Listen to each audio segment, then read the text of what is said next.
మొన్న బడ్జెట్లో ప్రవేశపెట్టిన నరేంద్ర మోడీ గారు, నిర్మలా సీతారామన్ గారు బడ్జెట్ ఏమని ప్రవేశపెట్టారు? 12 లక్షల పైచిలకు ఆదాయం కలిగినా కానీ ఒక్క రూపాయి కూడా పన్ను తీసుకోమని చెప్పారు. ఇది ఎవరికి?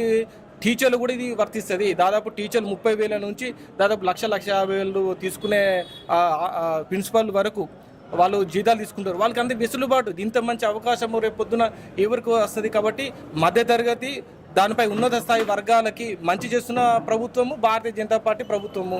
కాబట్టి ఈ విషయాన్ని తప్పకుండా టీచర్లు గమనిస్తారని మేము అనుకుంటున్నాము, ఆలోచిస్తారని అనుకుంటున్నాము. ఆలోచించి వివేకంతో, మంచి గుణంతో, ఈ సేవా గుణంతో ఉన్న మన కుమరయ్యని గారిని గెలిపించుకుంటారని ఆశాభావం మాకున్నది. తప్పకుండా అదే రెస్పాన్స్ టీచర్ల దూరం వస్తున్నది. బీఆర్ఎస్ నుంచి కాంపిటీషన్ లేదా?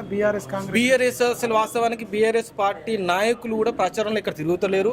వాళ్ళకి తెలుసు ఓటమి అనేది వాళ్ళకి అర్థమైపోయింది. కాబట్టి వాళ్ళ అభ్యర్థి ఎవరనే విషయం అడిగితే కూడా వాళ్ళకి అసలు మా అభ్యర్థి ఎవరు ఉన్నారని ఆకాశానికి తల చూస్తున్నారు, కిందికి భూమి చూస్తున్నారు. ఎట్లా అంటారు? మొన్న కేసీఆర్ ఫామ్ హౌస్ లో ఇప్పటికిప్పుడు ఎలక్షన్ పెడితే 70% మాకే ఓట్లు వస్తాయని చెప్పి మొన్న కాంగ్రెస్ వాళ్ళు ట్విట్టర్లో పోల్ పెడితే వచ్చింది.